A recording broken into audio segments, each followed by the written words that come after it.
Cheers, everybody. We're all 21, by the way. Or actually, we're all 22. 22. No, you're loser. Don't say that to me. But I'm sensitive about it. I'm sensitive. Wah, wah, wah. I don't want to hear it.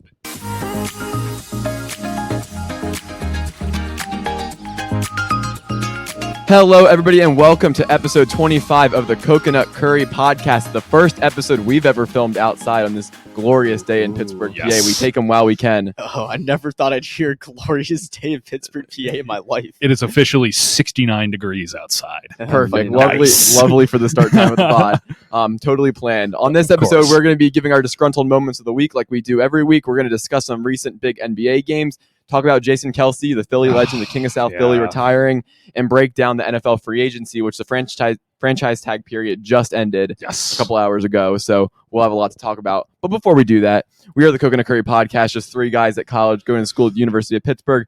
I'm Justin. We have Raj and Peter here as well. Like we said, if you're on audio, then you don't know. But if you're on video, we are outside. We usually don't film outside, but we got to take advantage of the warm weather, but not hot weather while we can. Literally the perfect temperature. It's like right in between like the shorts and sweatshirt kind of weather. Like, it's so good. Especially when you're in the shade, you can like wear the hoodie. Exactly. You're totally fine. You're not sweating like walking to class. It's absolutely beautiful. And we just chat about sports, hopefully offer new perspectives. We also give some insights to our personal life, especially with our disgruntled moment of the week segment. So if you've gotten this far, please like, comment, subscribe. It helps us out a lot. We're on the road to 100 subscribers. Please get us to 100 before we graduate here. Or before we go to Nashville, please. I need the money. Okay, buddy, we're gonna need like 1 million views before then. Okay, but we could use the money. We always start off by reacting to comments. We didn't have that many comments this past week, but someone actually offered a like comprehensive take, and there was like poses a question. So I wanted to read it in its entirety. Okay, let's hear it. On Instagram? On Instagram. No way. Wow. People can form sentences? Yeah, I know. And if you're watching on video, I'm sorry, I keep looking off this way. We don't have a table. He said, quote, "I have a question. Shouldn't most of the pressure be on the Nuggets because they are already the defending champs? Or the Clippers who have two stars getting older and have been there for 4 to 5 years now and have nothing to show for it? Celtics have pressure, but their core outside of Drew Holiday is all below 30 years old."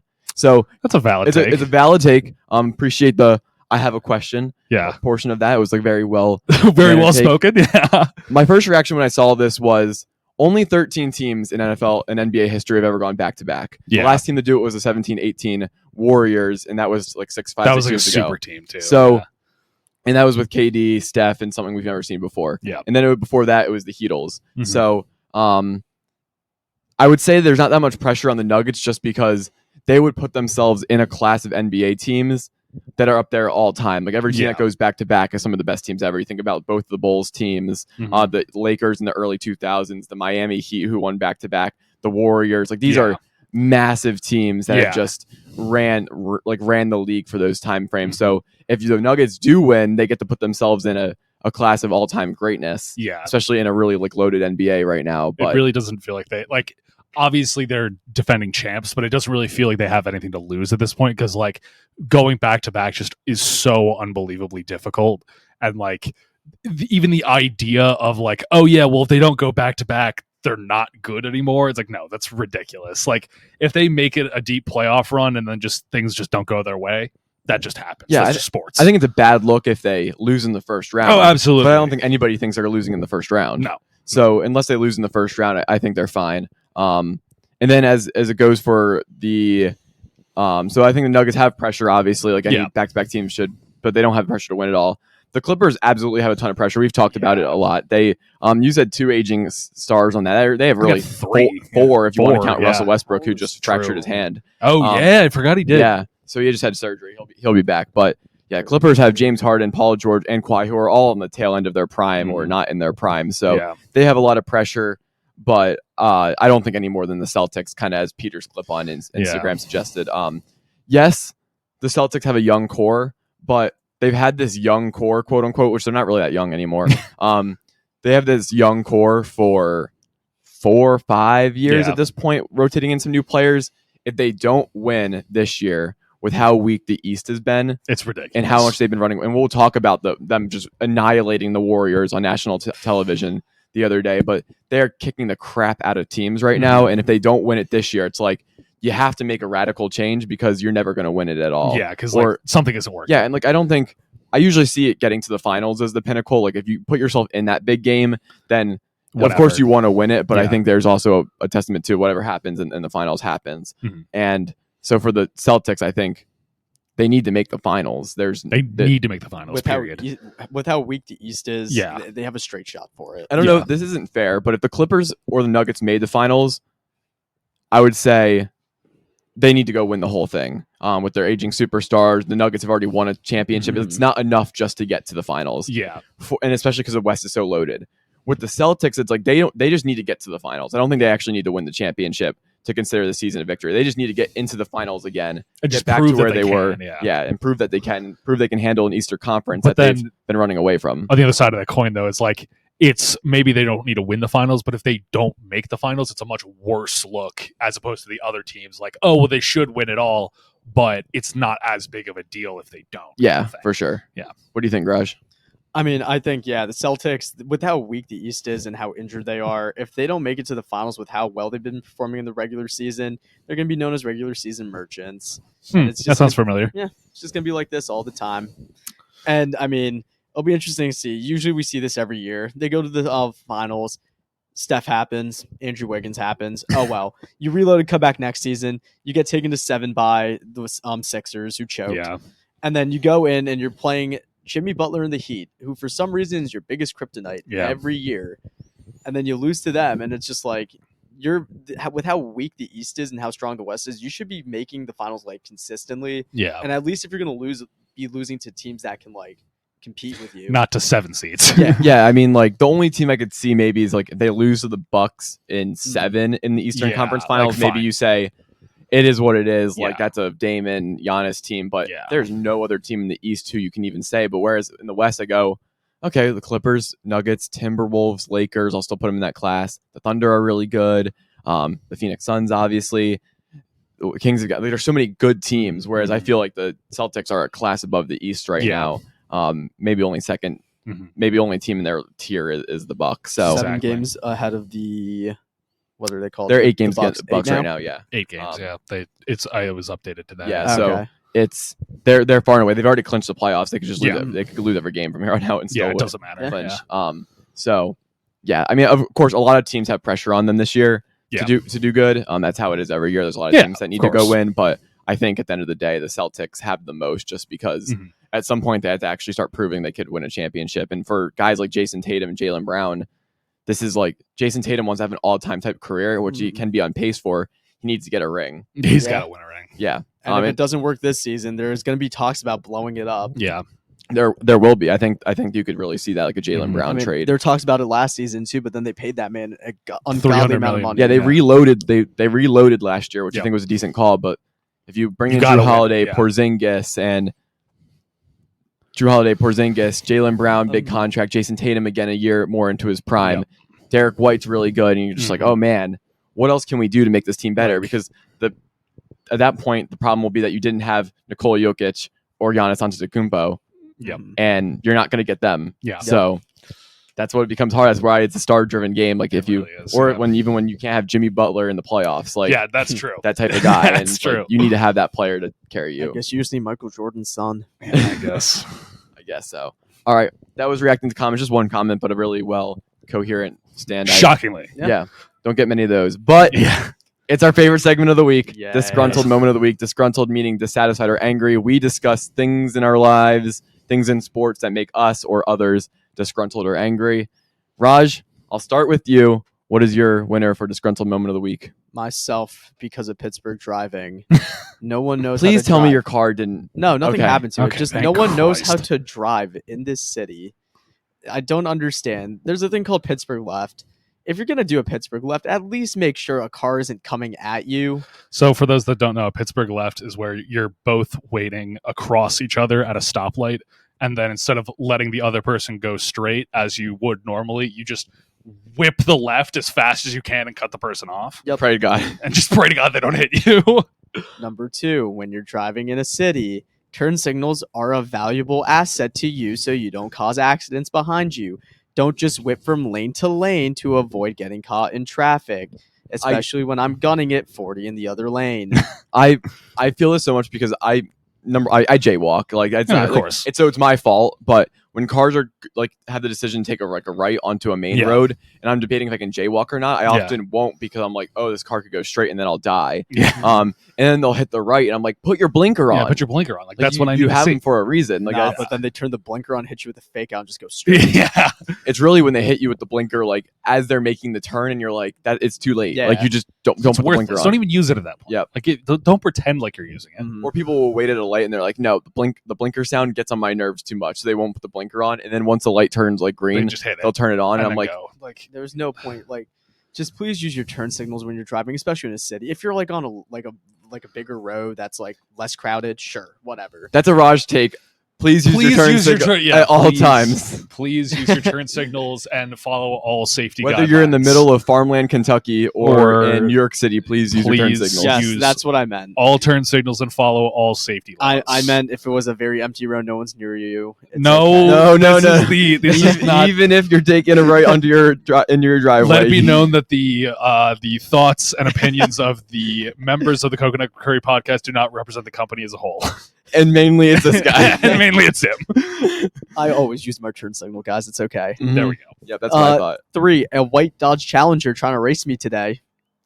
In your Acura, It was funny. I'm just cruising 40, going the speed limit, just on my way on 5th, going towards the gym, and then I just hear an engine revving, and I'm just like, that's weird.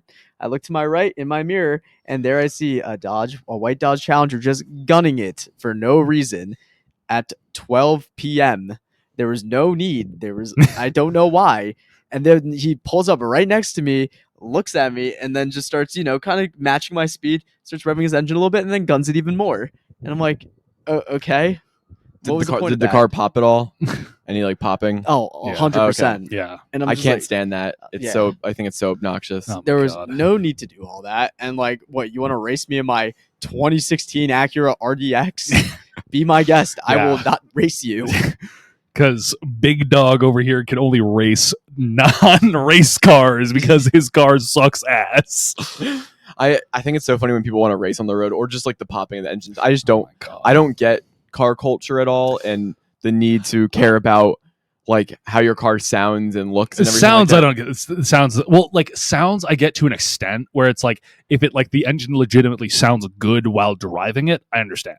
And like or like the changing of the gears, like the revving, sure. But like if you're just doing it to be obnoxious, like it's so annoying. Because we get all these like we get the bikers, we get the Yep. people with like their souped up cars, whatever, on Forbes and on Fifth, and it's just obnoxious. I It's don't- like, dude, no one cares. I don't know if I shared this on the pod, but I thought I was getting shot at one day because like of the when I was backfires, walking yeah. to the dining hall because I thought someone like pulled an AR on me or something because Yeah. I was like, What is- what's going on? What's Yeah. the popping? So Yeah, like that's ridiculous. Especially in a city. Like, dude, you cannot be doing that. no. Cannot be having that. And there's just like I don't know. Maybe some people don't care, but I just feel like there's a consideration factor of people are in their homes like trying to do work and like obviously the city is loud in general and you Yeah. like honking, you can't help that. It's part of the but like Yeah. I feel like the popping of the car engines or whatever they're doing is Yeah, the backfires. just not necessary. That's why one of these days I swear I'm just gonna put all of my money that I have into souping up a Miata, just the dumbest car possible, and give it like A punch buggy. literally just give it like there's this one TikTok I said the Raj the one time, and it was this dude who was like he like stitched he stitched like a car guy that was being really cringe and was like, oh, like I'll gap you and like I'll steal your girl, whatever. And this dude put, I kid you not, a Boeing jet engine into a car, into just a sedan, like basically a Honda Civic. That's electric. Like it was like, what in the hell am I looking at? Like that dude has like 30,000 horsepower in that thing. So unnecessary. So It's unnecessary, gotta get so hot. dude. But it Oh, would be so funny if you just out of nowhere just rip that thing on the highway. It'd be so Everyone's gonna funny. look at you like, what? Like what, it literally is a jet engine Oh taking my off. God. That's so funny. And then fact number 5. You're still on this? I think you're on 4. 4. No, 4. Yeah, 4. For 4, when you are street parking And you know that when you street park, there's certain zones you can't park in on the street because there's driveways or a fire hydrant or something. Be considerate to others who might want a spot, and don't take up 3 possible spots by taking up the most space possible there.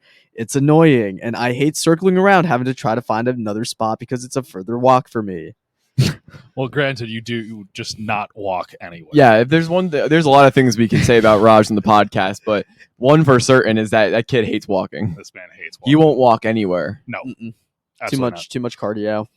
Walk to class on a nice day. Nope. Nope. I'll drive. Let me drive with my air conditioning. Yep. I'll have the windows down at least. Okay. Big dog. Save fresh gas. air. Save gas. Is there a 5 to the rules, or Please no. Please no more. 5 to the prick who parks in front of my driveway.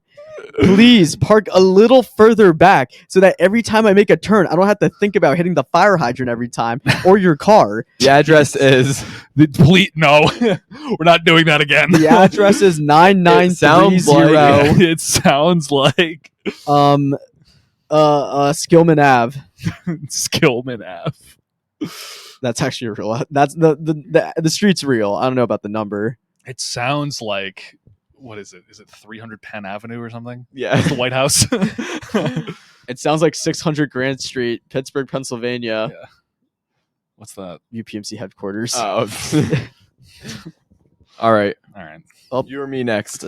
Doesn't matter. All right. I'll Do go you with have more, Raj? No, that's it. Okay. That was the most you've talked in a while. Yeah. That We was got a lot. yapper over here. So my laptop died. Oh my god. No more games. Disgruntled. No more Balloons Tower Defense. So we're recording this on Tuesday. It's had 2 very nice weather days in Pittsburgh. I'm preemptively giving me a disgruntled moment of the week for how I am going to feel tomorrow when the weather's crap. And part of it's like there's a seasonal depression. Like you don't see the sun. The weather's nice. There's also just something about seeing the campus be like alive and people out and about. Actually on the green. Yeah. Like I went out to get coffee with my boss today, and we were just walking down and seeing people out on the lawns, and just like I just feel like the student body, whether they're out on the lawn just tanning or whether it's just walking around campus, like it's more alive. Like people people don't want to be outside. People are kind of just like staying in their room or going to class during the winter. And I enjoy seeing the campus like be bustling and people be around. And I know that it's going to rain tomorrow and the weather's not going to be good for the next couple days. And it's just going to go back to like, well, that's why we're going to Nashville. It's raining on Saturday. It's going to go back to depressing Pittsburgh. And then we'll be in Nashville. We'll be electric and we'll come back and there's going to be bad days. Bad weather. Yep. And then it's going to be a dead campus again. So I really do appreciate when the campus is like, it's raining overnight. Yeah. I don't know like how to describe it. There's just like an energy that comes on when there's good weather.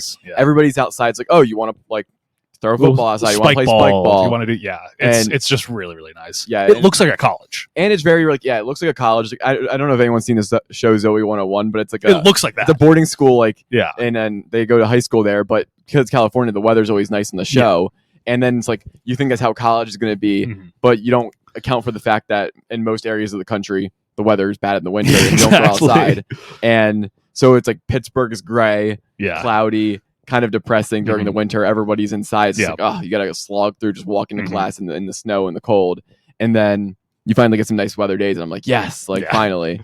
But yeah, as my disgruntled moment of the week is that I'm going to be very angry and dissatisfied in tomorrow when I'm editing this podcast or it comes out. Also, before I do mine, I'm going to try to flip the lights on so we actually have light. Okay, so my disgruntled moment of the week, the reason why I'm drinking is because of the New York Giants. I want you to know that. Why are you the way that you are? Why do we have 2 franchise players and we're letting them both walk? Like, I understand, okay, well, we have another like week to sign them, maybe.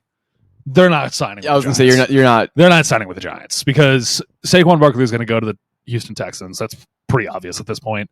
And the fact that we're letting Xavier McKinney walk, who's one of the better safeties in the NFL. I wouldn't say I'd say he's probably like top 10, maybe. Yeah. Maybe top 15, something like that. Definitely on the upper echelon. Better than Reed Blankenship. Definitely better than Reed. But hey, don't talk about my white boy like that. The fact that we can't get a deal done when we're paying Daniel Jones, we're paying Andrew Thomas, godly amount of money. You cannot be talking with Jalen Hurts. Hurts is good. Anyway, we're paying 3 players. We're not even paying them yet. There's Daniel Jones is getting paid. Andrew Thomas and Dexter Lawrence were both on their 5th-year option this past year, and then they're getting paid this upcoming year. who else are we paying? There's nobody else on the team that's paying. Like, No, we're not paying a receiver. No. We're not paying an offensive lineman. Darren Waller. Fine. Yeah. I think it was like 12 million though. It wasn't anything crazy. It was. Yeah, it's not like It's not insane. And then we can cut him after this next year. Yeah. Yep. And then for anybody on defense, it's like, yeah, we're paying Dexter Lawrence. We're paying Bobby Okereke pretty decent payday. Like nothing insane. And then we have like rookies everywhere else. Just wait till Evan Neal asks for a contract. That man's can't even get a contract at McDonald's at this point, okay? That man is a domestic terrorist in the city of New York. So Giants, can you please figure it out? I'm always going to be a Giants fan, but goddamn, do you make it really, really difficult to be a Giants fan? And it hurts a lot. So it looks like, just looking at some base salaries, it's Daniel Jones 35, Andrew Thomas 14, Dexter Lawrence 16, Waller 10, Okereke 7, and then you just got a bunch of guys making like low millions here. Of course, you got like Hyatt's your best receiver. He's got 1 million flat. That's a rookie. Like, Yeah. like who is getting paid? Where? I mean, why don't we have any money? Tommy DeVito just eating up a lot at $915,000. Like, Literally less than $1 million. yeah, And they just added to the salary cap. and they have no. I'm looking at dead cap. They don't really have much dead cap. No, and they're $30 million positive this year. Yeah, I was just looking at that. You What? no, it's up to 41 million now. Who are we paying? Like, give them a contract for the love of God. Can't wait for the mid-off between the Giants and Commanders every season for the next 5 years. Well, the Giants own the Commanders, and that's the only team that they're going to be played good against forever. That's true. Like every year, That's actually crazy that they didn't do. Now that you have $41 million in cap, like, you're not going to sign anyone, because a lot of the guys who were potential people you could sign got franchise tagged, and we'll talk about that later in the episode. But like, what are we doing? Who are you paying? and you're not. It's not like you're saving up your cap space to sign a quarterback, because you just gave your Daniel quarterback Jones, a ton yeah. of money. Like, Daniel Jones fooled y'all with that one season. again, you cannot I be know. talking with I Jalen know. Hurts. Hey, that's not his fault. It's Brian Johnson's fault. Yeah, I will okay. keep saying that until Whatever. next season when he All right. progresses more. Alrighty, now Just it's move time. on. We had a guest on last Oh, we week. got another guest. We had Peter's girlfriend Jamie on last week, and now we have Kenzie. and our friend Kenzie is making her long-awaited debut on the podcast. Yeah. She's been asking since I think we've started this podcast. Yeah, she's been essentially beefing with to us join. to join. So Kenzie, coming in the frame here, you can take Peter's mic. Welcome to the podcast. We are very excited to hear what your disgruntled moment of the week is. So originally, I didn't really have anything to be disgruntled about this week because it's been so nice outside, and that just makes me such a happier person and a better person to be around, if I'm being quite frank. But after listening to all of their disgruntled moments, I have to agree with a lot of them. First of all, the parking in Oakland literally drives me insane. There's never We should parking. send this to the mayor. Yeah. No, literally. Ed Yeah. Gainey gonna look at this and Yeah, laugh Mayor back anyways. Gainey. Like, there's no parking in front of my apartment, like, ever. And when there is parking, people park like idiots. Like, there is so much space. Like, if you just move your car up literally a foot, like a whole nother car. And it sounds crazy, but swear to God, a whole nother car could fit behind them. So that's number one. I can't even remember because I'm just thinking about parking. It's got you all riled up over here with Oh, the yeah. parking. Oh no, my other thing is, yeah, they're right. I've literally been asking to be on this podcast for over a year. And they were like, oh, like, you have to fill out a form, like, you have to sign up. And you know what? You did. You know what? No. Remember all their, like, tier lists? You never emailed. You never emailed. Yeah, you Well, never because did. it was stupid. And There's a process to this. We have a lot of requests. oh, okay. Have you seen our last episode? Yeah. No. Yeah, I clearly. And also, all their tier list Tuesday stuff, I would do it every week with them. They started posting me eventually. Appreciate it, but still, it's one of those things that just disgruntles me. And I don't think we've ever used disgruntled as a verb. well, Yeah. first time on the pod, first time using that phrase. So Drop a honestly, like for that. I know this is like the worst week to ask me to share my disgruntled moments because the What was your sunshine. disgruntled moment last week? Oh, I was at work and this lady Don't tried. dox your workplace, because I had to do so many blanks last episode. No, I'm not. No, I Okay, said good, the no, place good. where I work. The place We got where a I little work. off the rails last week. I had a customer. Rhymes with.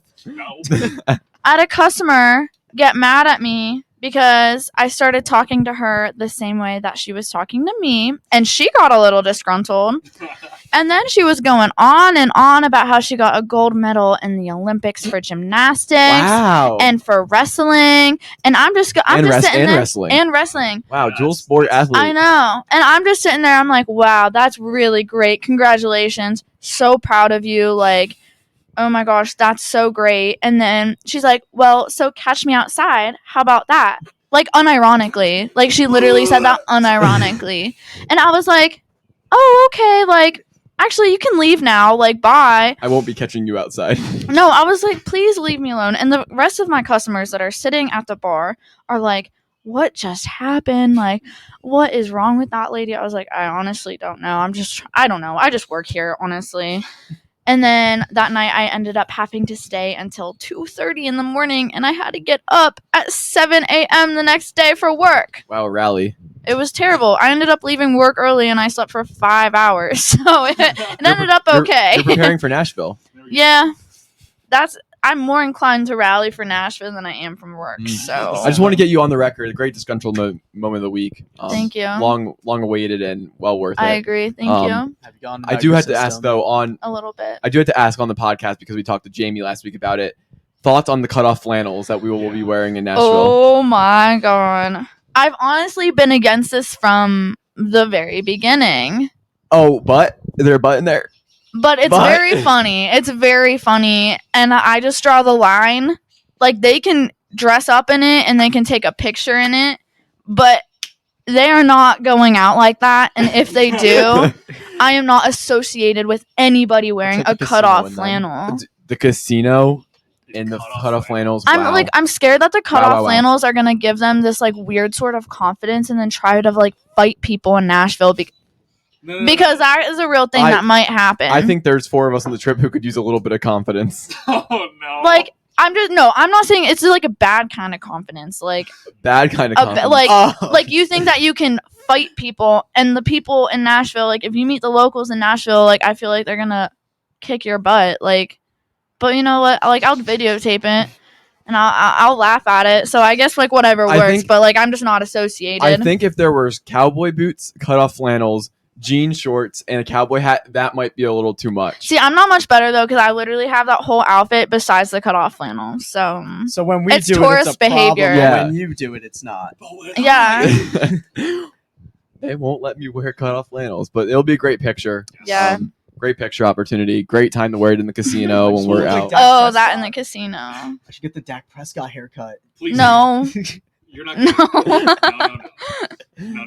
Maybe we should wear them on the pod for our Nashville That'd recap. be a We cool. could. That would actually be you should do that. But yeah, the Temu order just came in with them all, which is really funny. I'm like a little bit scared I'm going to open them. They're just going to be like It's just gonna be baby size. Yeah, because I that'd feel be like, really funny. It's just gonna be like anthrax. yeah, I haven't opened them yet, but I'm going to have to like fold them up and put them in the suitcase to come down to Nashville.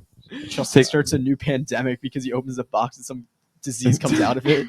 It would be worth it though. It would be worth it. Yeah. You can name it Curtis 24. Yeah, I could. That'd be tough. Kenzie, great opportunity to have you on Thank the you podcast. for having me. We hope to have you back. finally. Yeah, I'll probably be here. Round of applause. I feel like if I had my pad right here, I'd do the Okay, little okay. applause. Oh, sound yeah. effect, but well done. All right. And that, everyone, is Disgruntled Moment of the Week. Yay. Our favorite segment, as always, where we get a little bit of an insight to our personal life. Love doing it.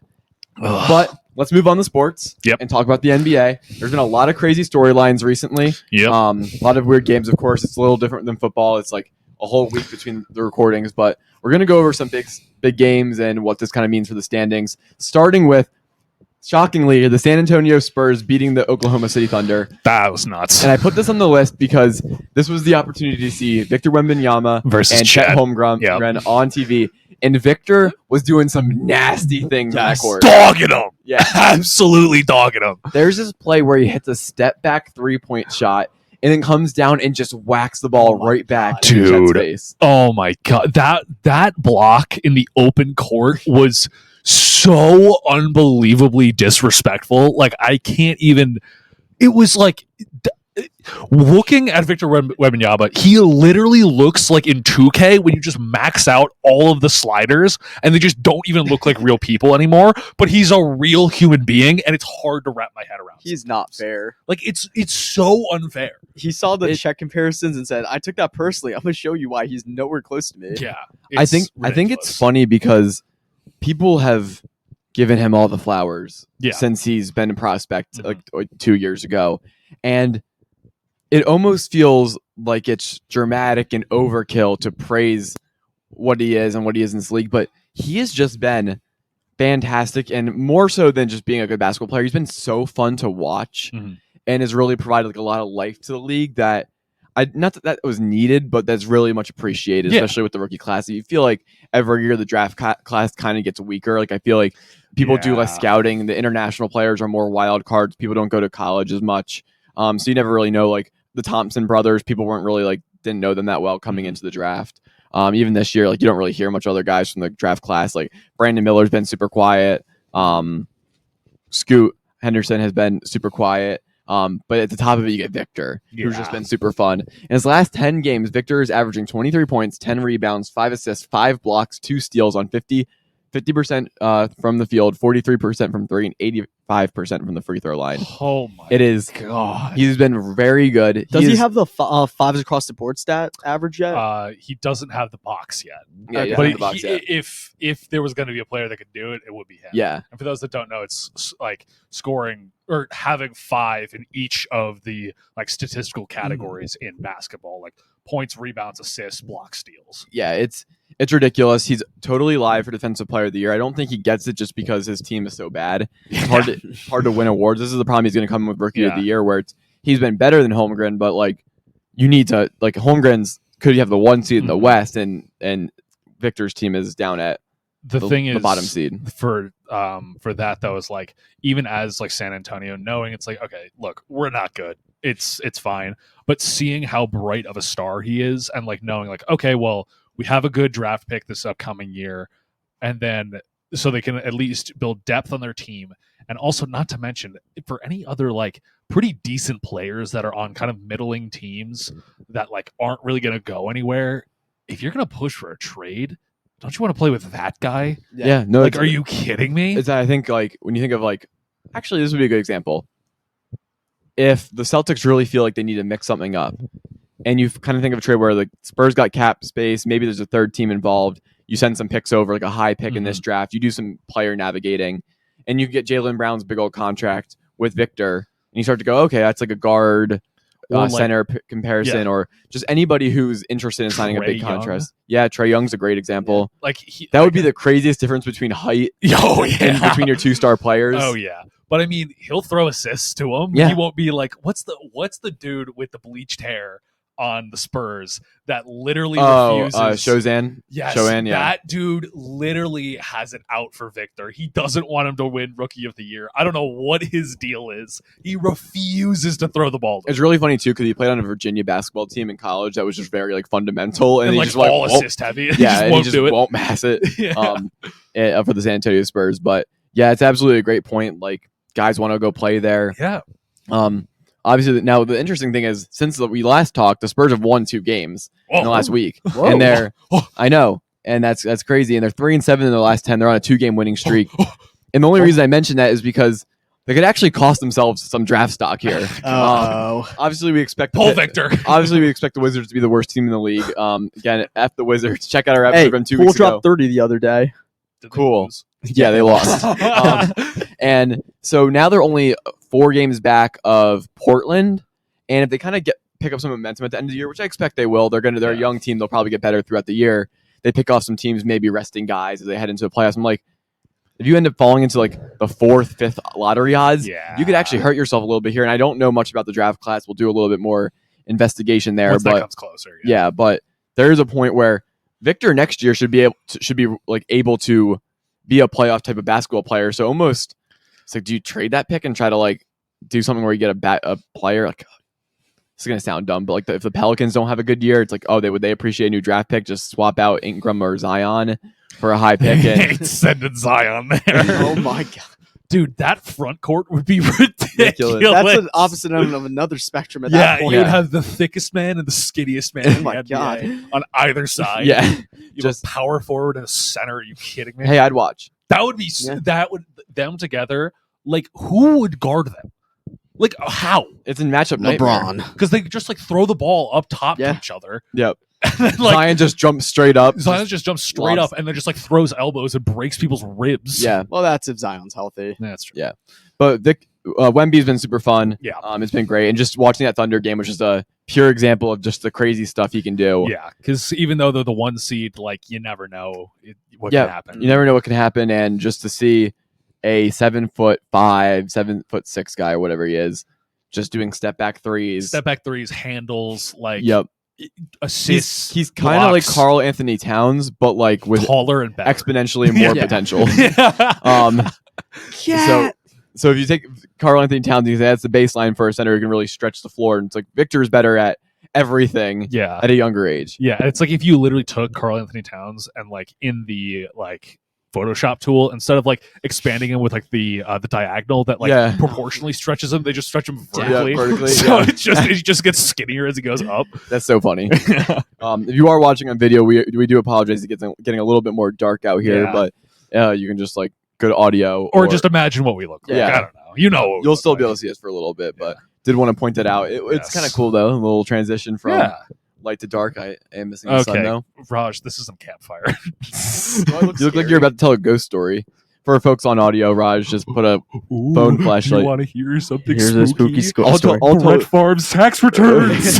I'll tell you something. The Los Angeles Lakers beating the Oklahoma City Thunder last night. And the reason this is super spooky is the Thunder are 2-5 in their last 7 games versus the Lakers. Sliding. And there's a very real world in which the Lakers could end as the 8th seed, the Thunder could end as the 1st seed, and they're 0-3 against the Lakers this season. If the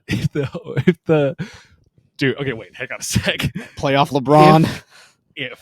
If the Thunder go through another whole round of having an incredible young core and watching them all leave because they get blown up in the playoffs, I will cry of laughter. This Thunder's gym, they set up be 2 young core teams like this. Literally, some of the like.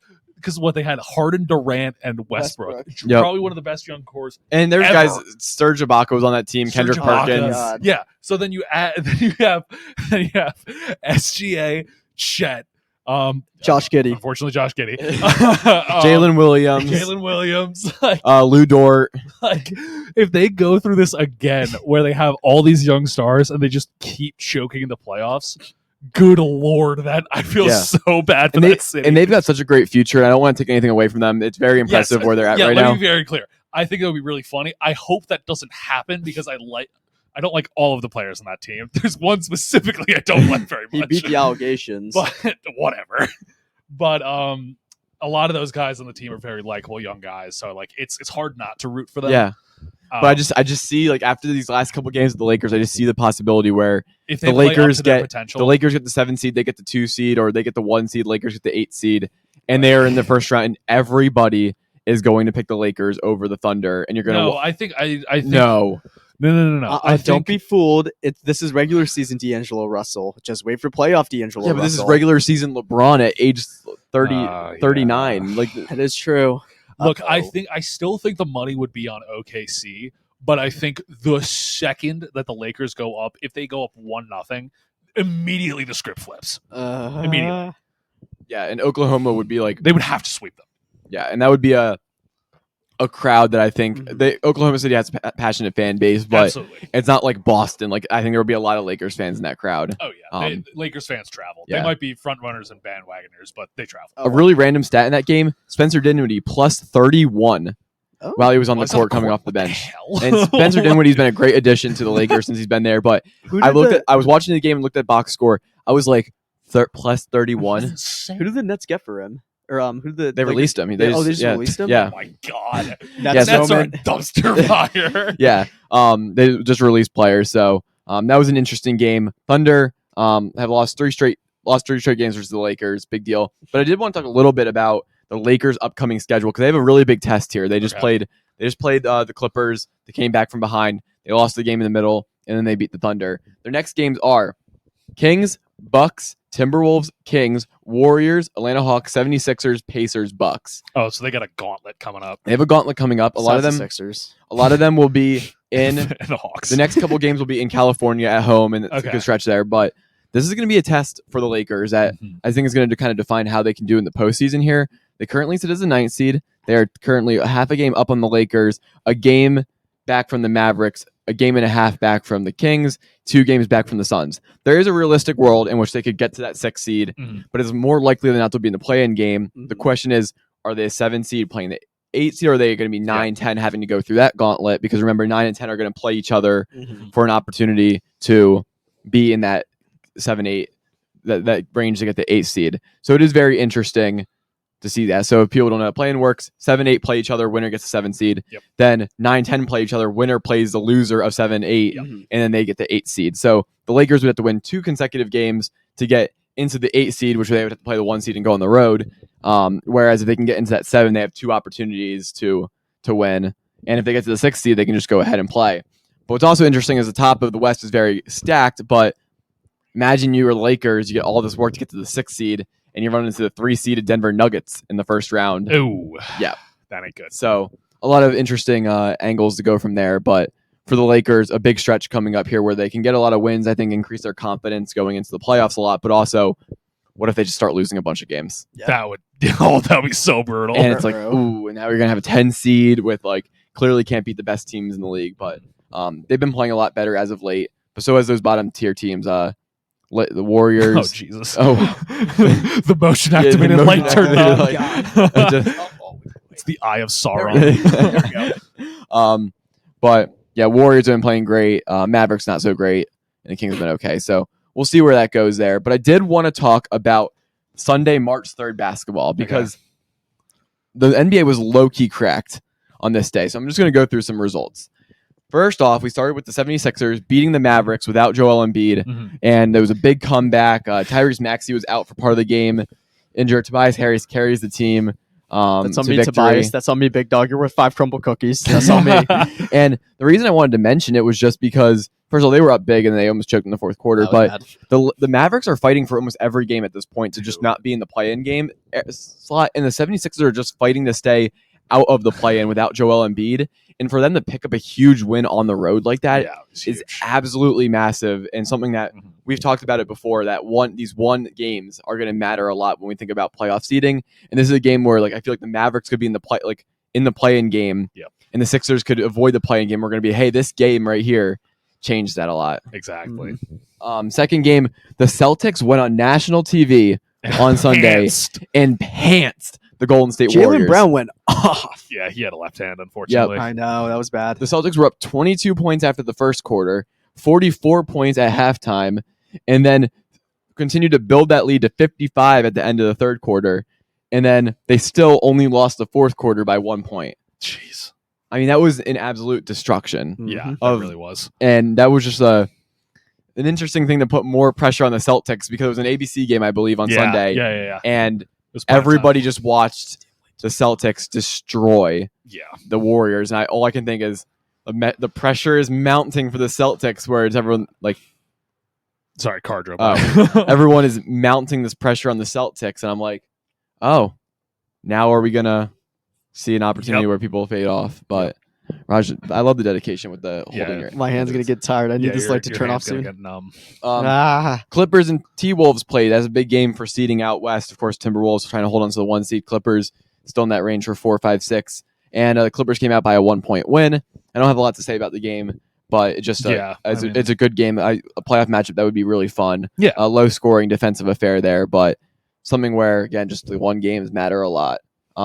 Pistons and Magic played each other. Anyways, That's cool. I will say the Orlando Magic have been winning a little bit more. They're now out of the play-in game situation.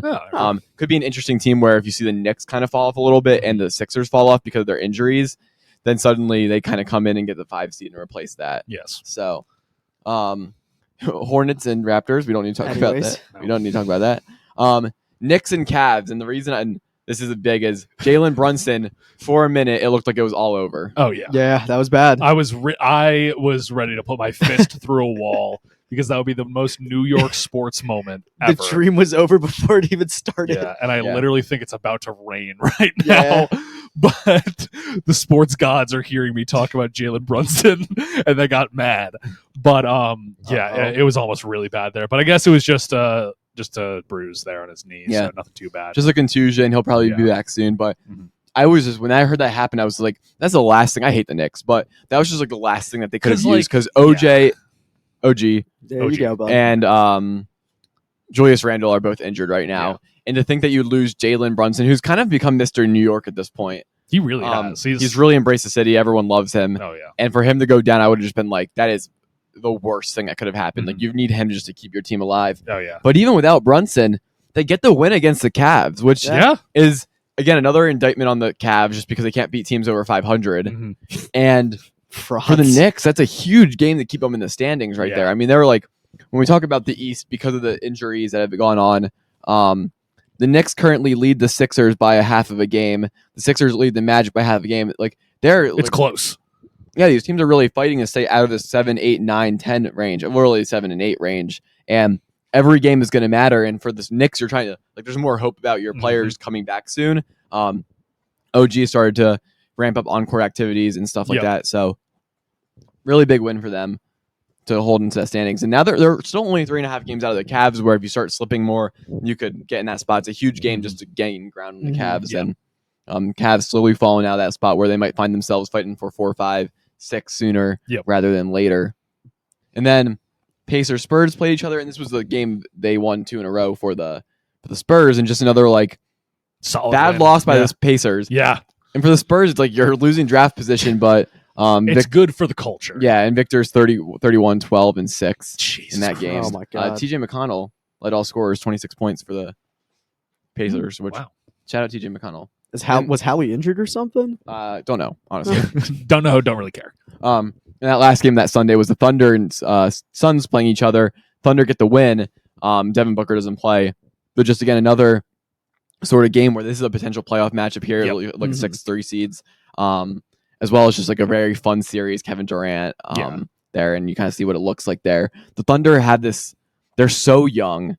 They also like young people, but but I'll be shocked if that one stays in. I probably will forget about it. But they're a young team. They have a lot of energy to them, and they just came out and they were full court pressing the entire game against Kevin Durant and Bradley Booker, Whoa. Bradley Beal. There you go. And just a matchup that I think could be really fun. You kind of see the Thunder, like, just their youthful energy, being able to play really hard. And you kind of see Kevin Durant like, man, I don't want to be full court pressed right now. I'm old. Stop doing this. It's like when people run into the Lakers and LeBron's feeling tired. It's like, you're really doubling. come on. You're chipping me today. Like, and then he does the little step back 3. And the last update I wanted to give in terms of the game last night on Monday was the Clippers lost to the Bucks last night, who did not have Giannis. Oh my God. And Classic Clippers. this was a classic game for me where I said, I hate both teams. I've been very, and it's really just because of my takes. I've been very, it's just because of my taste. like, I gave, you have to stand by them. yeah, I gave a very vehement disapproval of the James Harden to the Clippers. I still think it's a bad choice for them, but they've been playing really good, and I've kind of stayed silent about it. But they've been playing very well. And then the Bucks, obviously, we've given countless rants about Doc Rivers and why he wasn't the right coach. And both teams have been playing well, so I was like, man, this is really bad. But then during this game, it was like, well, the Clippers lost, which is good for my anti-James Harden take, horrible for my anti-Doc Rivers take. But they were granted, the Clippers were off a back-to-back against a very talented Timberwolves team on the road. But to lose without Giannis is a brutal loss for them, just standing-wise, but also, can you beat the good teams? Like, they lost to the Lakers. They let them come all the way back that one night not long ago with LeBron at 19-point in the fourth quarter. And now you lose to the Bucks without Giannis. And for the Bucks, you're getting a little bit momentum here, feeling good about yourself. But it does give me some concern about, like, if they can play. The Eye of Sauron has left. Does give me some concern about whether they can do it in the playoffs against these really good teams consistently. Also, Russell Westbrook, just the hand injury is brutal for them. But otherwise, Clippers have been playing really good. Yeah. Similar to the Lakers, the Bucks have a brutal schedule. No. Wait. Tyrese Maxey just got announced into the NBA's concussion protocol. Yeah, I saw that. Oh, we're cursed. It's gonna be a rough game tonight. Please, Tobias, please. 10 double cookies, please. Yeah. The Bucks are very similar to the Lakers, where there's been some question marks. I know they've been playing well. They've won 6 in a row, but they've beaten the Hornets twice and the Bulls in that stretch. Like, not really like world beater, and the Sixers, who don't have their players. Well, yeah. But this next schedule, this is even worse than the Lakers. Mhm. They have the Golden State Warriors, which they've become a good team. Mhm. Lakers, Clippers, Kings, Sixers, Suns, Celtics, Nets, Thunder, Lakers, Pelicans. Is this the Clippers schedule? No, this is the Bucks schedule Bucks. upcoming. Ooh. It's a brutal schedule, and I think this is where we're going to figure out. Yes, sir. Doc Rivers returned to Philly. Yep, Is it in is- Philly? No, it's at home. Ah!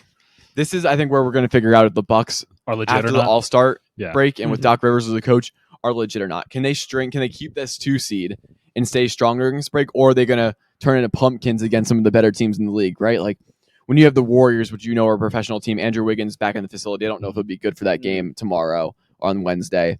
But then you got Lakers and Clippers back to back. I know you just beat the Clippers, but you got them, and then you got teams like the Suns, Celtics back to back, Thunder, Lakers again. Like, these are good teams, and it's like, can you beat these teams Mhm. night in and night out? Can you? Because if you can do that, I think you become the second favorite team in the Oh, East. yeah. We shall But if see. you start falling off again, the narrative of Yeah. maybe the Joel Embiid Sixers can kind of Like challenge work their you. way back up. I can't wait for that playoff game. Doc Rivers returned to Philly. Joel Embiid. I don't even know if that's possible.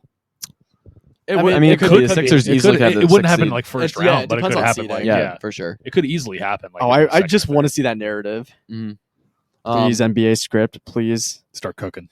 transitioning off of basketball, going over to football.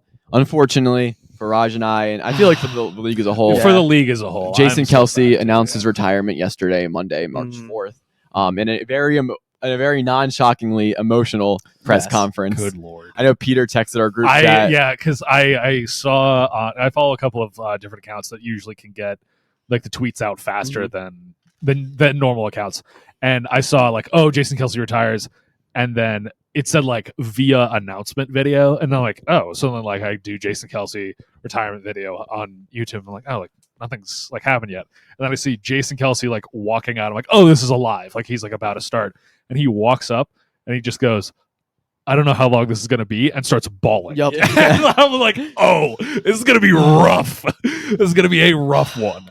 Yeah, that it really pulled at the heartstrings. And I'm not even an Eagles fan, nowhere close, bitter rivals with them. But I have the utmost respect for Jason Kelce, both as a player and as a person.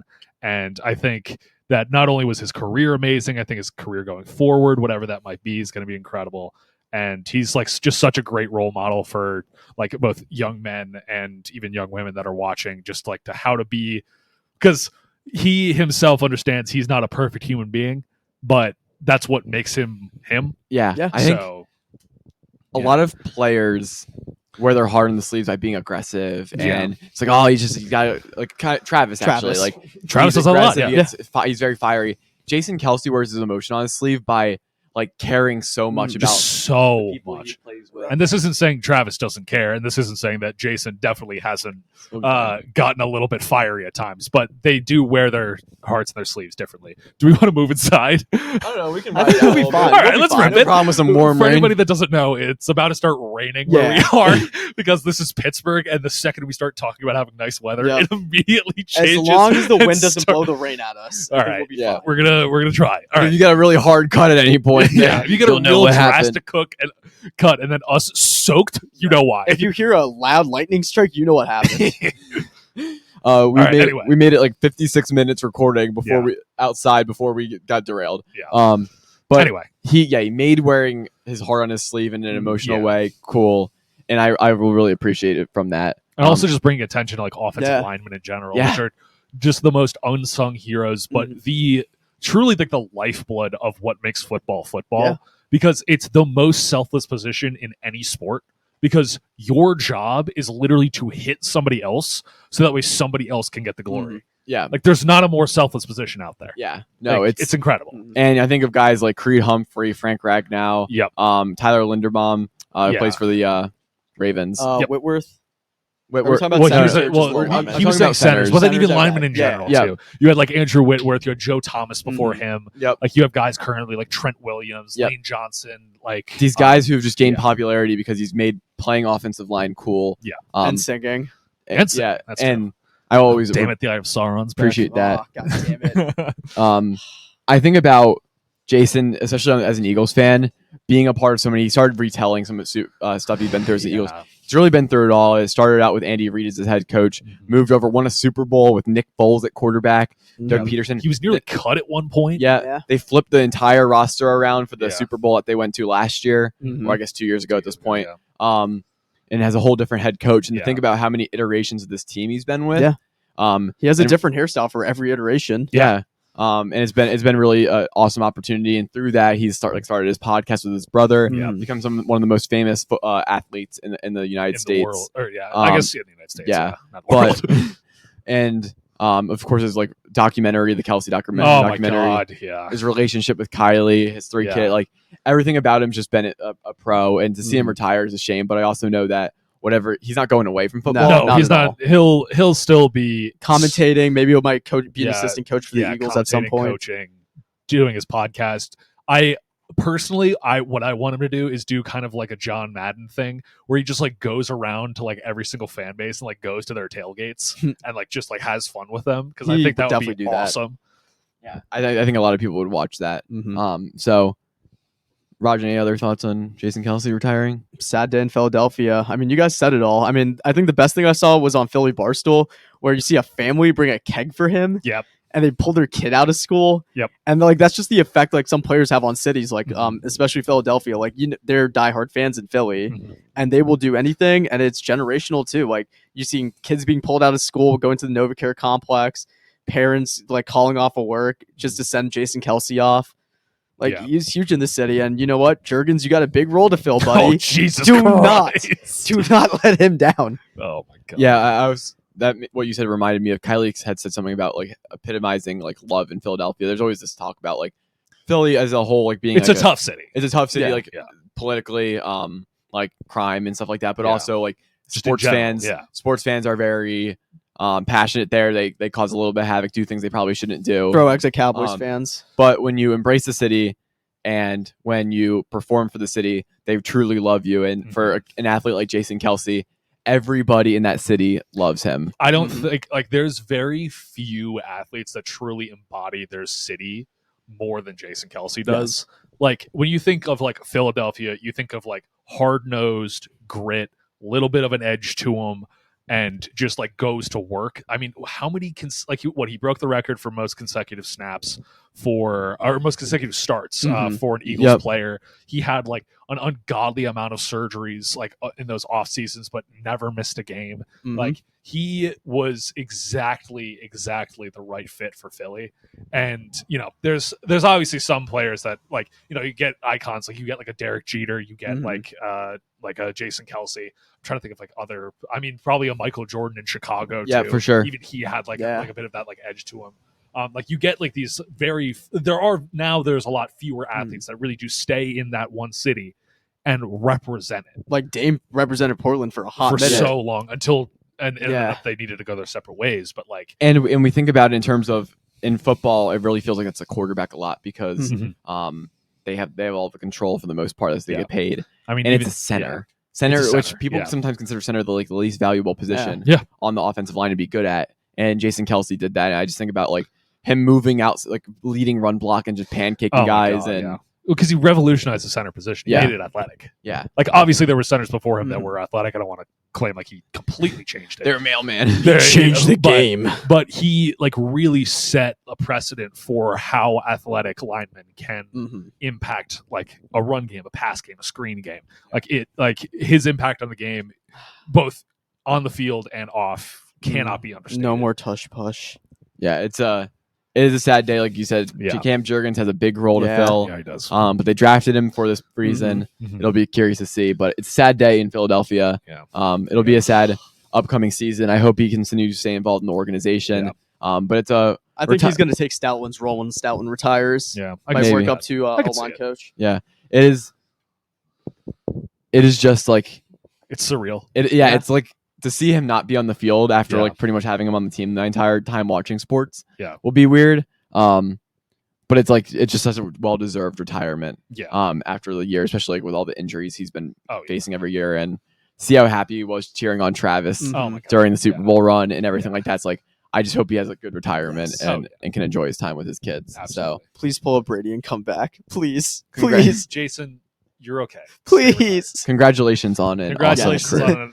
on easily first ballot Hall of Fame career, probably a top 3 center all time. Yeah. I say this in the nicest way possible. Please do not come back. Yeah. Give yourself a rest. or Yeah, a for the break. love Yeah. of God. And for the Eagles, they For the Eagles, they want you to come back, Yes. but for you and your children, don't. yeah, but even like for the Eagles, they drafted Cam Jurgens for this reason. I know he's been Yep. training with Kelce. Yeah. Mhm. Slide him over, and Get a guard. Yep. and There yeah, you go. I mean, you have some guys on the bench and use Yeah. some of the cap space to You just got to relieve. figure it out. Draft It would've- some people in the draft. We'll be It chilling. would have been really cool to have the run where you get Brandon Graham, Fletcher Cox back, and go, hey, Yeah. one more Yeah. time But with it's Kelce just not involved. right. But it's okay. Well, this was supposed to be the farewell tour, but Well, I think Fletcher Cox is also apparently rumored to be retiring as well. But Oh, we'll no. ignore Oh, that. no. Uh, Oh, no. Oh, no. on a farewell tour. Oh, don't say that. Don't say that. Don't say that. It's okay. BG's back though. Yeah. One more. That dude's never retiring. He's gonna die on the field. And so moving on from Jason Kelce, we're going to talk a little bit Yes. about NFL free agency. The franchise tag has kind of ended today, and then we had some extensions that go Yeah. through. So I Free looked up. Brian Burns, man. Yeah, a lot. It was a lot of players that you would kind of expect to get franchise tagged. Got franchise tagged. It wasn't anything insane. That will be coming within the next couple weeks, where people are then going to be traded on that franchise tag Mm. if they're going to be doing that. But we'll start with some of the franchise tags. T. Higgins being one. Yeah. That is a very big player to look for if he's Mhm. being traded or not. Mhm. Because if he gets tagged this year, Higgins, he'll probably be in free agency next year. So it's a Yep. question if the Bengals are going to go all in this year yeah, and kind of lose him next year for nothing, or if they're going to trade him away.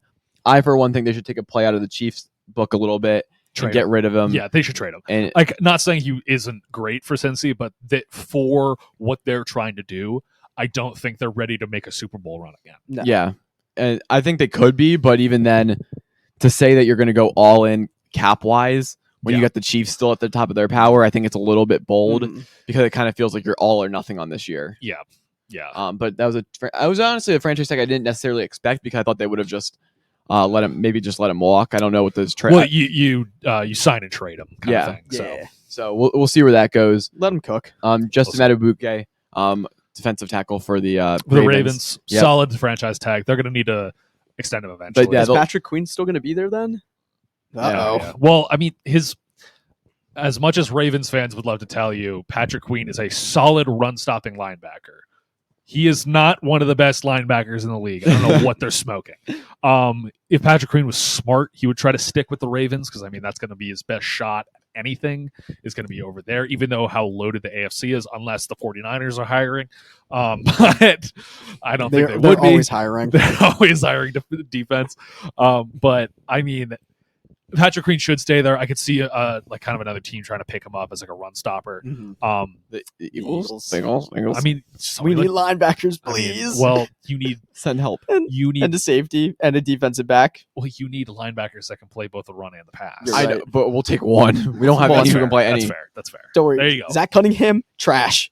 Nicholas you go. Morrow, trash. You know what? Fine. Go get Patrick Queen. Okay. Go get him. There you go. But yeah, that was a good franchise tag from the Ravens expected. Michael Pittman got franchise Yeah. tagged. Yeah. Which is definitely a big investment for the Colts to make Yeah. on a guy who He's solid. he's solid, fine. but he's Well, he's a wide receiver kind of- too. he's a wide receiver too. Probably in today's league. And so I think you keep him around a year for Anthony Richardson, but you'll have to make the decision how much you give this guy next long, year. Then, long term. like- 'Cause he's not a sign and trade guy. no, Um, because he's been with the organization for so long. Yeah. It's like you I think it was a good franchise tag. Mm. I think you're kind of kicking the can down the road a little bit. Yeah. You're kind of praying that Anthony Richardson and him don't really get that good of a connection, so Yeah. you can actually pay him. Mhm. Because if they have a really good season together this next year, his value is going to be a lot Yeah. higher than it would have been this year. So Oh, bro's turning into T.Y. Hilton. He ain't ever going to leave. he ain't never going to leave. A sleeper is the Colts. Maybe go ahead and draft a receiver and try to be like, hey, if he's really good, Yeah. maybe we just let Pittman walk. 'Cause Yeah, I again, could see- teams are going to have to be cap conscious right now. Yeah. And Even though they did just get $30 million extra dollars, or whatever. Yeah. Well, especially with a guy like Anthony Richardson, which I know you're not trying to like look forward to his contract already, but you're But- like, with how he looks now, you're looking like giving him a bag Yep. in a few years. So Exactly. Josh Allen, a defensive end for the Jaguars, not quarterback Josh Allen, Yes. got tagged by the Jaguars. Solid. It's rumored that they're going to be extending him on a deal Yeah, I coming think up, but they couldn't get to an agreement. So I this think season. they're franchising him this year, and then they'll sign an extension, which will be then for the next couple of years or something. You don't want to lose Josh Allen if you're the Jaguars. No. No. He's a very solid Yes. cornerstone piece. The Jags defense already needs a lot of work. They need a lot of help, and I think he's a very like quiet, humble kind of guy. Like doesn't really like do like just kind of does his job sort of thing. Mhm. And I mean, he's not like a top tier edge rusher, but he's still a very very solid edge rusher. If you could pair him with another young guy, kind of like I don't know, somebody. I mean, they probably won't get like a Dallas Turner coming out of the draft, but like somebody like that, Yeah. where it's like, okay, you have just two really solid defensive ends on either side. You're good because they also have Trayvon Walker there still. Yeah. So as an interior guy, which he's actually been getting better. As much as we'd love to cook the Jaguars for quite possibly one of the dumbest first overall picks ever, for sure. but he's been getting like better throughout his career. So if you have Josh Allen, you have Trayvon Walker, you would have somebody like a Dallas Turner on the other edge. You got a very solid front four there. Yep, 100%. Dalton Schultz got a 3-year contract extension. I think Bro got overpaid. He did not. I think he was absolutely huge for CJ Stroud's development and consistency this year. Bias because of my bet. Yeah, That's you right. idiot. That's right. Because you got mad that he didn't get a He didn't a get touchdown or 55 something. yards and a Yeah, touchdown. he was great this past season for CJ Stroud. He's that safety blanket Yes. kind of tight end that he can always chuck the ball to. And I think making that commitment to Schultz for 3 Yeah. more years, and that's right before Stroud is going to get paid, is Yep. like, CJ, we're giving you a safety blanket. We understand the receivers could be a little like, the receivers were Wishy-washy, good, but they were like, first-year whatever, yeah. receivers. Yeah. Who knows how they'll come out next Yeah. year. Some injuries, but we're like, hey, we're going to give you that tight end Yeah. and make sure he's consistent. I thought it was just a great, not that it was like a hard decision to make, but a great re-sign and a Yeah, great because what is it, 3 years, 36? something like that. Yeah, something just like a very like not breaking the bank contract, but like a very like he earned that. Mhm. It's like this is a good contract for both parties. Yeah. Like good for him. L'Jarius Sneed got franchise tagged. And He's gone. You think they're trading him? I think they're trading him Okay. because they're I- going to keep Chris Jones over him. Yeah. I had the thought of, I think they can take both. There's no way. Adios. I just wonder if the Chiefs go, we're going all in. I know it's not their approach, but we go all in for 3. And they take Sneed and let him walk after the year. And it's sad, but you let him walk. You absorb Chris Jones's contract and just say, we are going to go all in on 3. We know it's going to hurt a little bit when we lose Sneed for nothing after a year. It feels very not Chiefs-like, but they're also in a territory where they're going for history. They're going for history. And I was wondering if that's where this contract comes in. Maybe. I think what they're going to end up doing is they're tagging Sneed to trade him, and then they're going to sign Chris Jones. Because if you're going to choose one or the other, I think you have to go with Chris Jones. As good as L'Jarius Sneed is, Chris Jones has been with that organization for so long, and he's such like an anchor on that defense. And with how you've seen Trent McDuffie develop, and obviously you can't just like pull a great corner out of every single draft, but like you have now precedent of like, look, we can get these talented players and develop them into literal first team all pro players. I guess what the question is, what is Sneed worth? A second? I don't know. Depends how the Chiefs can fleece the team. I could see them not getting a first this year. I could see one first like in an upcoming draft. I Okay. can see that. I feel like part of them is like First is a lot. it's just we have like I think with the Chiefs, like you're going for 3. And No. I think if they want to go for 3, I think you keep Sneed. Yeah. Absolutely. Well, I think they want to go for 3. Well, obviously they want to go for 3. But I'm just like a little bit like if they get rid of Sneed now, their defense is worse. And I know it's setting up for long-term success, but I almost wonder if you just deal with that this year, or if you just try to get a second this year and say, hey, we're going to hopefully draft a guy right out of the draft. But then here's my thing: is like just like the Tyreek Hill trade, where they then pushed their chips in and said, "Well, now we'll invest in the defense." Do they then flip it And reinvest in the offense. reinvest in the offense? Yeah.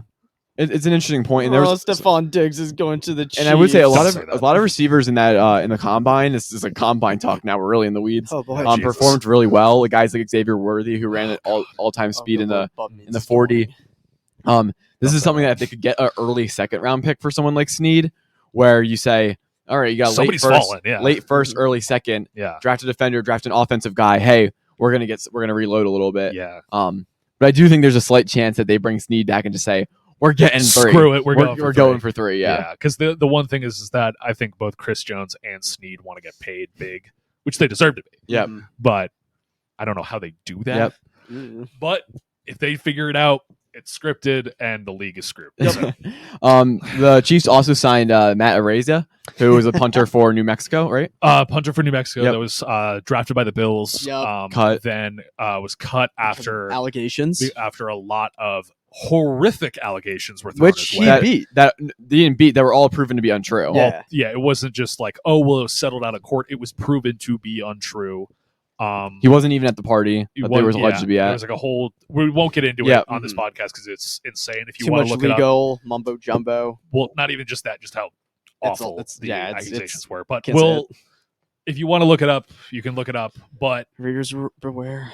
oh my god, this dude has a cannon of a leg. Yes, And it's funny because the Chiefs actually have a really good punter right now. Yeah. isn't it Tommy Townsend. Yeah. Townsend. And now he's going to sit behind him, and this dude could like rip 70-yard punts. Do you think Yeah. we can get a 4th or a 5th for Tommy Townsend to a team? Dude, I swear to God, if they trade a punter and get at minimum a 4th round pick, I will scream. You never know. I'm happy that he, after kind of being blackballed from the league, because Yeah. obviously the allegations were out there, Mhm. and the Bills felt like they needed to. But after, like, you hate to see it, kind of like a Johnny Depp situation where you see someone like take a step back in their career because of some allegations that they had to go beat, and then to go to a professional team like the Chiefs and kind of get to sit there, and he'll be shielded from a lot of noise and, Oh, yeah. and get to sit there. I think it's a 'Cause- great opportunity for him. Because of all teams, the Chiefs are going to be able, they Mhm. defend their own kind of thing. Like, Yep. they always stand up for each other. I mean, hell, look at what, like with Mahomes, like he never bagged on his receivers once. He might have been screaming at the refs Yep. at one point and was pissed at his receivers. And for a team, But- does the homework necessary. oh, yeah. And says like they've cleared this guy. You don't Yeah. like you feel like some teams who sign criminals, and you're like, Deshaun Watson.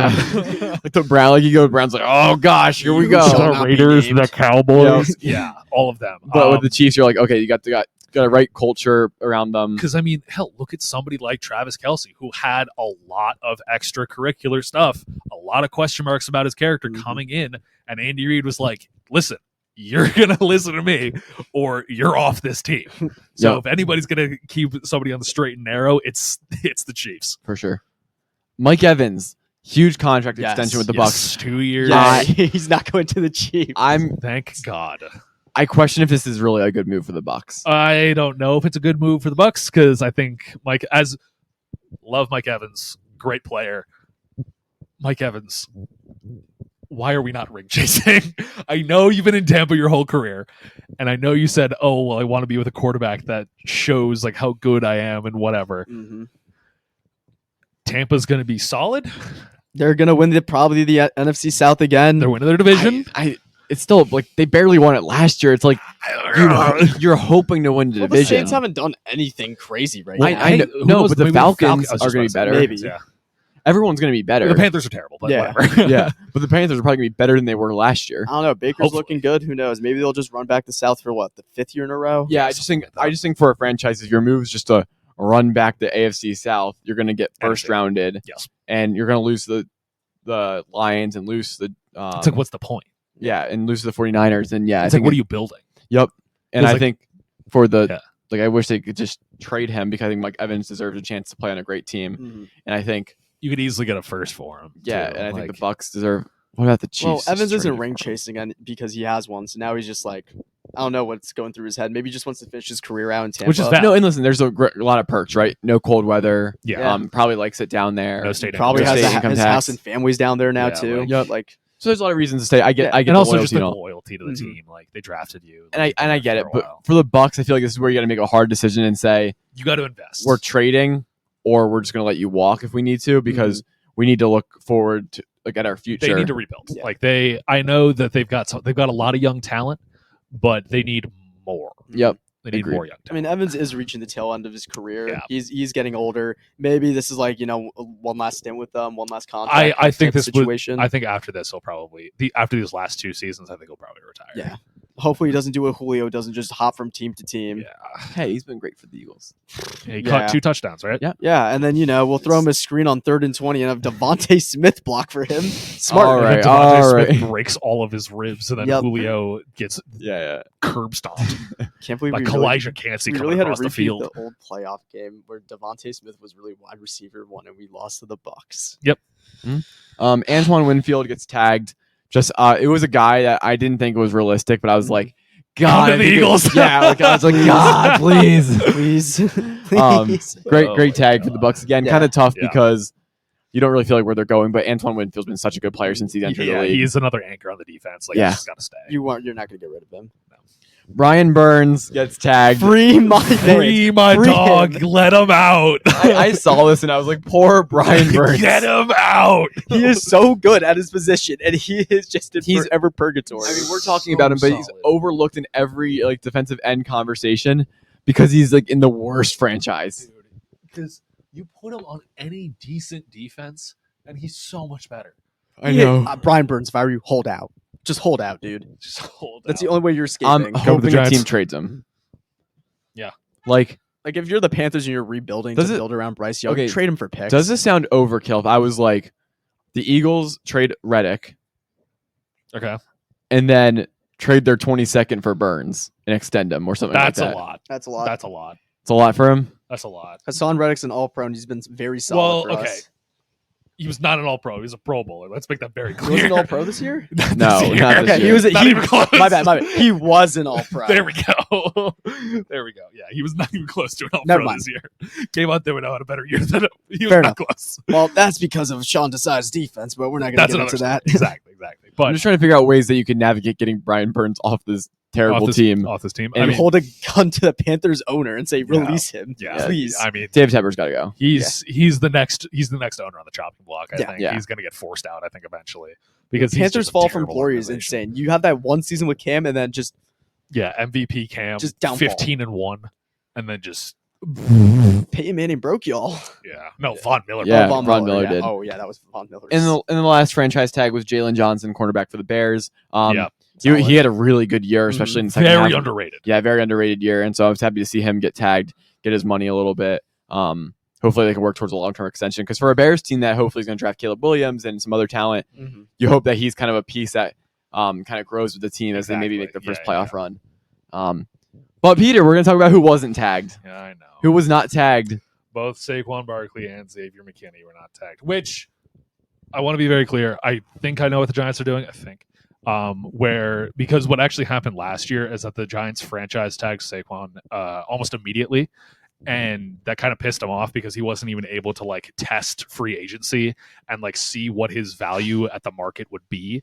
And then instead of like placing the transition tag, which is like the same thing as it's a very similar concept to a franchise tag, but it allows players to like see what teams offer and then come back to the original team and then say like, hey, this is what they're offering. Can you counter it? Which is what the Patriots do with Kyle Duggar. Exactly. And they didn't even allow him to do that, which I think that's what the Giants are doing because they want to sign, because if they're going to sign Saquon Barkley, they're not going to sign him to a franchise tag. Like they're not going to do that 2 years in a row. Like they're going to sign him to an extension. And it's the same thing with Xavier McKinney. Like they're not just going to sign him for 1 year. Like they're going to sign him for like multiple years. So like it makes sense why you wouldn't sign those franchise tags. It scares the hell out of me because now I know that the Seahawks literally just cut both of their starting safeties, and Julia Love, who literally used to play for the Giants, is on the Seahawks. And I swear to Christ, if the Seahawks take both of the starting safeties for the New York And Giants, Gino played for the Giants, right? well, Yeah. Gino Wow, played for wow. the Giants for like a season. He ruined Eli Manning's starting career. Yeah, I know. No. Ben McAdoo ruined that. True. Do not blame Gino for that pick, that Well, choice. yeah, Gino also had his jaw broken by a Jets player or whatever. That's true. But I mean, the Jets had some resentment against Gino. For that, whatever. for But those 2 seasons. but anyway, if the Seahawks take Xavier McKinney, you might have to cut this out. I'm going to firebomb that stadium. Keeping that in. Okay, Not the It's all air joking. It's not all the air conditioner. in Minecraft in a video. We built game. a MetLife replica. We build a 12th man replica, the Loud House, we're going to burn it to the ground. I think the Loud House is Indianapolis. I don't even know what the name of the Seahawks stadium is. I don't care because I'm burning it to the ground. It doesn't matter. Yeah, it's terrifying, but I think I understand what the Giants' plan is. I would love if both Saquon Barkley and Xavier McKinney came back. If I could only choose one, I would choose Xavier McKinney because he's younger. He's playing a more position of need. I love Saquon Barkley, but running back is a luxury position. The Giants can't afford a luxury position at this point. And I think he would look great in a Houston Texans uniform. Yeah. I also think with Saquon Barkley, for the Giants, it feels like they're kind of holding on to something a little bit from like the past when they drafted him. I feel like this team is a lot different. He's like the last kind of piece. Besides, I mean, Daniel Jones was also like the old regime kind of thing, but I feel like was much more of a transition. Yep. Because it's like he was just so young in there. Like same thing with Dexter Lawrence, where it's like, well, he just is playing out of his mind. And at the end of the day, he's a quarterback. Like that's what happens. Quarterbacks break the rules of a lot of other conventions. And I think for the Giants, being able to finally move on from Saquon Barkley and say we need to build this team for the future. Stop with this whole like, what is Saquon going to do in the offseason, injury-prone trade? Just let him walk. Yeah, and mutually part ways, and let him go. Please go to the Texans. Yeah, for the love of God, great spot for him. I don't you dare go to Dallas. I swear to all that's holy, if you go to Dallas, I will lose my. Pulls a reverse DeMarco Murray and just leaves. Dude, I will lose it. That would be awful. I will be so pissed. But of course, granted, I'm not going to be mad at you as a person because if you got to do that for the money, I understand. Whatever. Firebomb AT&T Stadium too. Well, that's not even in Minecraft. Regardless. I'm just doing it. I'm just doing that. Yeah, Jerry Jones can catch these hands. I'm sorry, I'm swearing so much right now. I'm just thinking about him in a Dallas Cowboys jersey.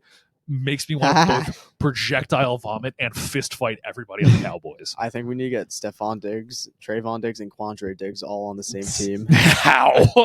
Well, the Seahawks released him. Oh my God. And Stephon Diggs is always disgruntled. Stephon Diggs should really have a disgruntled moment of the week segment. He really should. Yeah. All right.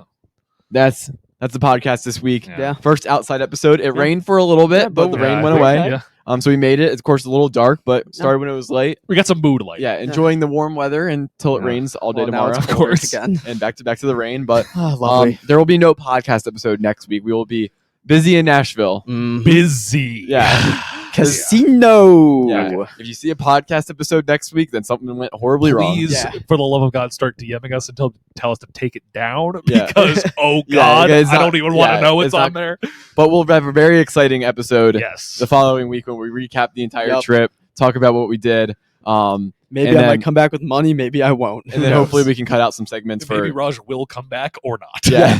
And hopefully we can cut out some segments to post for the week. But if you made it this far in the episode, please like, comment, subscribe, give us a thumbs up. It helps out our channel a lot as we try to get to 100 subscribers. Yes. And we will see you next time on the Coconut Curry Podcast.